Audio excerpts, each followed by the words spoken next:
بسم اللہ الرحمن الرحیم۔ السلام علیکم ورحمۃ اللہ وبرکاتہ۔ حضرت عقبہ بن عامر رضی اللہ تعالیٰ عنہ فرماتے ہیں، میں رسول اللہ صلی اللہ علیہ وسلم کی بارگاہ میں حاضر ہوا۔ میں نے آگے بڑھ کر آپ صلی اللہ علیہ وسلم کا دست مبارک تھام لیا اور حضور صلی اللہ علیہ وسلم نے میرا ہاتھ تھام لیا اور فرمایا، اے عقبہ، کیا میں تمہیں دنیا اور آخرت میں سب سے اچھے اخلاق کے بارے میں نہ بتاؤں؟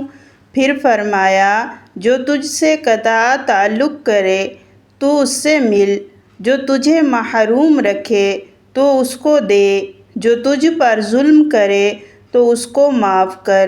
خبردار، جو شخص چاہتا ہو کہ اس کی عمر میں اضافہ ہو جائے اور اس کے رزق میں برکت ہو، اس کو چاہیے کہ رشتہ داروں کے ساتھ حسن سلوک کرے۔ مستدرک امام حاکم، حدیث نمبر 7285۔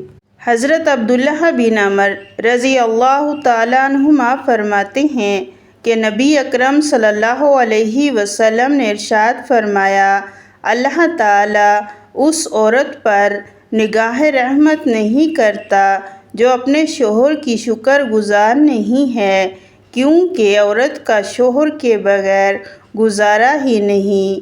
مستدرک امام حاکم، حدیث نمبر 7335۔